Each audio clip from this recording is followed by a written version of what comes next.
बिस्मिल्लाहिर्रहमानिर्रहीम। अस्सलाम वालेकुम नाज़रीन, मैं हूं हमशरी आरिफ हमीद भट्टी। आज अहम तरीन बमशल ख़बर के साथ वज़ीर-ए-आज़म पाकिस्तान ने फिर वो कर दिखाया जो मुमकिन नहीं था। 20 साल जंग में रहने के बाद वज़ीर-ए-आज़म इमरान खान ने आज ऐलान किया है तहरीक तालिबान पाकिस्तान के साथ बैकडोर मुज़ाकरात जारी हैं और उन्होंने इस बात पर वादा कर लिया है कि वो तमाम हथियार फेंक देंगे, सिलेंडर कर देंगे और इसके लिए तालिबान मुज़ाकरात करा रहे हैं। याद रखें कि नाज़रीन, ये 20 साल की जंग जो दुनिया में पाकिस्तान के लिए ख़तरा थी, जिसमें दैश और TTP तहरीक तालिबान पाकिस्तान ने पाकिस्तान में 80,000 से ज़्यादा शहादतें दी। वज़ीर-ए-आज़म इमरान खान उनके साथ उनको एक टेबल में लाने में कामयाब हो गए और इसके लिए बुनियादी किरदार तालिबान हुकूमत, मौजूदा हुकूमत ने किरदार अदा किया। उन्होंने कहा तहरीक तालिबान पाकिस्तान सबसे पहले सिलेंडर होगी, जो मेजर मुल्ज़मान है वो हुकूमत पाकिस्तान के हवाले किए जाएंगे और आइन और कानून के मुताबिक वो सिलेंडर होगी, जिस पर वज़ीर-ए-आज़म पाकिस्तान और हसास अदारे की मशावरत के बाद कहा है कि तहरीक तालिबान पाकिस्तान से मज़ीद मुज़ाकरात सिर्फ उसी सूरत में जारी रखेंगे अगर वो सिलेंडर होते हैं जिस पर तहरीक तालिबान ने सिलेंडर होने और गैर मुसल्लह होने का मुज़ाकरात में कामयाब हो चुका है। ये ख़बर पाकिस्तान के लिए यकीनन एक अरसा दराज बाद अच्छी खबर है। अगर तहरीक तालिबान और दैश पाकिस्तान सिलेंडर हो जाती है और गिरफ्तारियाँ दे देते हैं जो बड़े मुल्ज़िम हैं, तो जो बेगुनाह हैं उनके साथ मुज़ाकरात होते हैं। इसी से पाकिस्तान का अगर अमन कायम होगा तो माशी तरक्की भी होगी। नाज़रीन, ये अहम तरीन ख़बर है कि तहरीक तालिबान पाकिस्तान से मुज़ाकरात कामयाब हो गए हैं, वो सरेंडर कर रहे हैं। नाज़रीन, वज़ीर-ए-आज़म पाकिस्तान ने और एस्टैब्लिशमेंट ने एक फ़ैसला किया है आला सतही वज़ीर-ए-आज़म और आर्मी चीफ की मुलाकात में कि अमेरिका में जिन सेनेटर्स ने करारदाद दिया वो किसी भी बैरूनी दबाव को खातिर ख्वाह में नहीं लाएंगे। उन्होंने कहा कि अमेरिका के सेनेटर्स और उनके वज़ीर डिफेंस मिनिस्टर और दीगर ने अपनी शिकस्त कबूल कर ली है। पाकिस्तान अपनी आज़ाद पॉलिसियाँ जारी रखेगा। सिविल और मिलिट्री हुकूमत का ऐलान, दो टोक अमेरिका को, सुपर पावर को जवाब। उन्होंने कहा कि पाकिस्तान अपनी हिफाजत का खुद जिम्मेदार है। अगर 20 साल अमेरिका में नाकामियों का जो बाइडन के ख़िलाफ़ जो भारत के ज़रिए उनके लॉबियस्ट जिन्होंने 22 सेनेटर्स ने करारदाद मंजूर कराई है, उसमें भारत अपनी शिकस्त का जिम्मेदार पाकिस्तान को नहीं ठहरा सकता। दूसरी तरफ वज़ीर-ए-आज़म पाकिस्तान ने अपनी जमात में धड़ेबंदियों पर एक आला सतही मीटिंग में, इजलास में तमाम पार्टी रहनुमाओं को पैगाम दिया है, जिसने जाना है चले जाए, जिसने अपनी जमात बनानी है बना ले। PTI अपने मंशूर से नहीं हटेगी। जबकि नाज़रीन, आखिरी बात, जो कल में अवाम पर महंगाई बम गिराया गया पेट्रोल की कीमत पर और मज़ीद बिजली गिराई जा रही है, इससे पाकिस्तान की 90% लोगों की चीखें निकल आई हैं। जबकि मुस्लिम लीग नून और अपोजिशन के सरबराह शहबाज शरीफ ने कीमतों की वापसी का मुतालबा किया है, जिसे हुक्मरान कहते हैं कि ये पिछली हुकूमतों के लेने वाले कर्ज़ों के वाजुबात अदा करने के लिए हमें सूद पर रकम लेनी पड़ती है। नाज़रीन, ये वो सूरत हाल है जिन पर बात करेंगे। नाज़रीन, आजकल जब से अमेरिका अपनी शिकस्त के बाद वापस पाकिस्तान से और अफ़गानिस्तान से गया, तो इस मौके पर वहाँ अमेरिका में एक बहस शुरू हो गई पेंटागन, CIA और अमेरिकन गवर्नमेंट में, जो बाइडन में, कि इस शिकस्त का ज़िम्मेदार कौन है। इस पर रिपब्लिकन के 22 सेनेटर्स ने एक करारदाद मंजूर की कि जल्दबाजी में अफ़गानिस्तान को छोड़ा गया, जिससे $1 ट्रिलियन का नुकसान हुआ और आते आते अमेरिका जैसी बहादुर अपनी को फौज दावा करने वाली फ़ौज, आर्मी और NATO की फ़ौजें अपना अरबों डॉलर का असला भी वहाँ छोड़ आई, जिससे अब अफ़गान तालिबान खेल रहे हैं।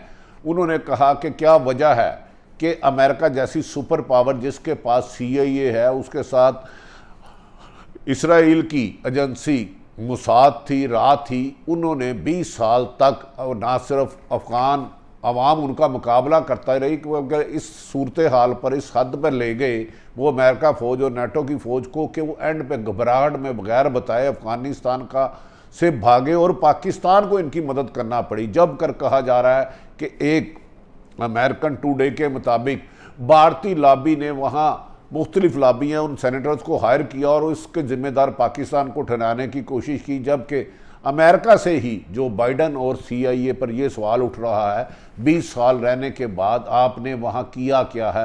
अरबों डॉलर लगा दिए जो अमेरिकन अवाम की फलाह बहबूद पर लगने थे, जहाँ अवाम की सेहत पे लगने थे, तालीम पे लगने थे। इसका जिम्मेदार कौन है? रिपब्लिकन 22 सेनेटर्स पर मार्क मिली ने इतराफ़ किया है कि वो अफ़गानिस्तान की सूरत हाल को समझने में नाकाम रहे। इस मौके पर उन्होंने जो अशरफ गनी पर इंसार किया वो भी उनकी तबाही का बायस बना। उन्होंने कहा हमने फ़ौज को तो ट्रेनिंग दी थी अफ़गानिस्तान के लोगों को, लेकिन अफ़गानिस्तान की फ़ौज ने अपनी ही अवाम के ख़िलाफ़ लड़ने से इनकार कर दिया। जैसे ही बग्राम एयरबेस खाली किया गया तो अमेरिका का जवाल और तालिबान की फतूहात शुरू हो गई और चंद ही लम्हों में वो काबल तक पहुँचे और अमेरिका को अपना कई मिनट ज़ाया करना पड़ा और पाकिस्तान की मदद से नेटो की फ़ौजी और अमेरिका की फ़ौजी और अमेरिकन शहरियों को वहाँ से निकाला गया, जिस पर कहा जा रहा है कि अब अमेरिका में एक नई बहस छिड़ गई है कि कहीं अपीचमेंट तो नहीं आ सकती या आइंदा साल इलेक्शन में जो उनके मिड टर्म इलेक्शन है जो बाइडन को इसका सख्त नुकसान होगा। अपने अमेरिका के मार्क मैली ने कहा है कि हमसे असेसमेंट में गलती साबित हुई, जो रकम डूबी है उसका जिम्मेदार पाकिस्तान को ठहराता है। आज पाकिस्तान की तरफ उंगलियां उठाई जा रही हैं। आज इसीलिए democratic senator Chris Van Hollen ने मुतनाज़ा बिल पर पाकिस्तान की हिमायत पर बोल पड़े। उन्होंने कहा कि इसका फैसला तो डोनाल्ड ट्रंप ने किया था। सेनेटर क्रिस वैन ओलिन ने अपने बयान में कहा कि पाकिस्तान ने अफ़गानिस्तान मुज़ाकरात यकीनी बनाने के लिए अमेरिका को हर मुमकिन इमदाद की और अमेरिका की फ़ौज का इनखला ही पाकिस्तान की वजह से हुआ है। उन्होंने इस मौके पर कहा कि साबिक़ सदर ट्रंप ने मुआहदे के नतीजे में तालिबान इक़्तिदार में आया और तालिबान अमेरिका ने छुप के दोहा में तालिबान से मुज़ाकरात की और अब इसका ज़िम्मेदार किसी दूसरे मुल्क को ठहराना ना सिर्फ नाइंसाफ़ी बल्कि बदनीति और साजिश होगा।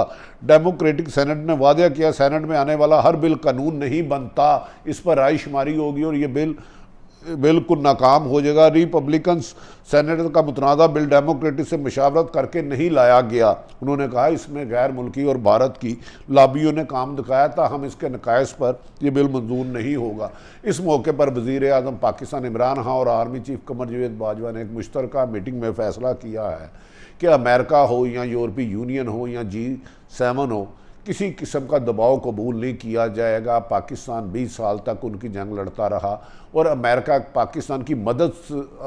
की रिक्वेस्ट पर पाकिस्तान ने मदद की और तालिबान में उनमें मुज़ाकरात कराए और इसीलिए अमेरिकन फ़ौज का इनखला और नेटो की फ़ौज का इनखला मुमकिन हुआ, जिसका अमेरिका और यूरोपीय यूनियन ने पाकिस्तान की तारीफ़ की। याद रखे जापान, अमेरिका और ऑस्ट्रेलिया एक नया ब्लॉक बना के दुनिया को एक जंग की तरफ धकेलना चाह रहे हैं, जिस पर पाकिस्तान, चीन, रशिया और दीगर ममालिक भी इसके लिए तैयार हैं। इस मौके पर वज़ीर आज़म इमरान खान ने वाशगाफ लफ्ज़ों में 3 गैर मुल्की अहम ओहदेदारों को पैगाम दिया है कि आप करारदादे जो मर्जी ला लें, अब पाकिस्तान में एक फ़ोन कॉल पर पाकिस्तान की तकदीर का फ़ैसला आपको इजाज़त नहीं हो देगी।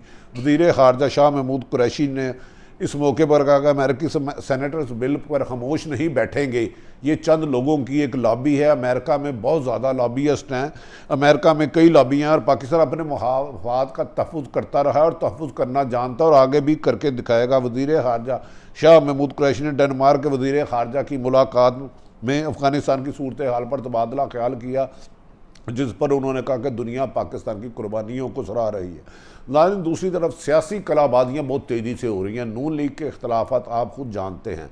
मरीम नवाज़ ने अपने ही लीडरों को डरपोक करार दे दिया और कहा कि नून की ताकत नहीं है, जिस पर आज शहबाज शरीफ ने मरीम नवाज़ को काउंटर किया और शहबाज शरीफ ग्रुप ने कहा कि मरीम नवाज़ की सियासी परवरिश ज़्यादा नहीं है, वो अपने वालद की वजह से उनकी पहचान है, उनकी सियासी ट्रेनिंग ही नहीं हुई, जिसके बदले मुकाबल शहबाज शरीफ और हमजा शहबाज अवाम से राब्ते में भी है, उनसे इलेक्टेबल से भी राब्ते में है और वो सियासत भी करना चाहते हैं। तो लिहाजा मरीम नवाज़ की जज्बाती तकरीरों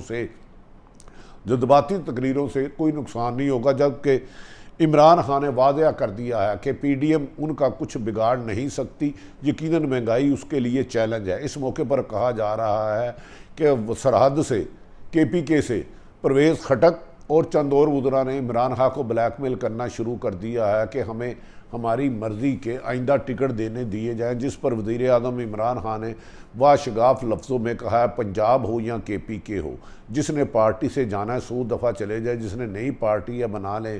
परवेज़ खटक चाहते हैं कि इमरान खान उनको निकाले, क्योंकि परवेज़ खटक के अपने ही करीबी अजीज़ ने उनके ही हल्के में मुखालफत करके PTI को शिकस्त दिलाई थी, जिसका इमरान खान समझते हैं परवेज़ खटक ज़िम्मेदार है और वो सियासी हल नहीं तलाश कर सके। जबकि पंजाब में नाकस कारकर्दगी की वजह से अगर मुस्लिम लीग नून अपने इख्तलाफात ख़त्म कर लेती है, यानी कि शहबाज शरीफ, हमजा शहबाज एक पेज पर आ जाते हैं, तो मुस्लिम लीग को पंजाब में शिकस्त देना PTI के लिए खासा मुश्किल होगा, जिसके लिए वज़ीर आज़म इमरान खान को कुछ लोगों ने कहा कि आप गवर्नर चौधरी सरवर जो सियासी मामला समझने की समझ बूझ रखते हैं, इनसे मामला करें और बहुत जल्द तमाम डिस्ट्रिक्ट के उम्मीदवार जो कामयाब हैं, MP MN हैं या उम्मीदवार हैं, उनसे ख़ुद मुलाकात करें। कहा जा रहा है कि पंजाब में नाकस कारकर्दगी और बढ़ती हुई करप्शन इमरान खान की इस वक्त सबसे बड़ी मुखालफत बनती जा रही है। दूसरी तरफ पेट्रोल और बिजली की कीमतों में इजाफे से पाकिस्तान की 90% आवाम सख्त परेशान है, लेकिन वो अपोजिशन को समझती है कि वो गरीब की आवाम नहीं उठा रही, अपने NRO के लिए जंग लड़ रही है, इसीलिए कोई तरीक कामयाब नहीं हो रही। वज़ीर आज़म को ये रिपोर्ट्स भी मिली हैं गैर जानिबदार हल्के से कि अगर आवाम महंगाई की वजह से, उन्होंने कहा कि PDM के पीछे आवाम आने के लिए हरगिज़ तैयार नहीं है, क्योंकि PDM का एजेंडा है नून लीग और पीपल्स पार्टी दोनों पर खरबों रुपये करप्शन के इल्ज़ाम आता है। लेकिन इस मौके पर बढ़ती हुई महंगाई और बेरोज़गारी से सताए हुए लोग अगर आवाम सड़कों पर आ गए तो उन्हें रोकना मुश्किल नहीं, नामुमकिन हो जाएगा।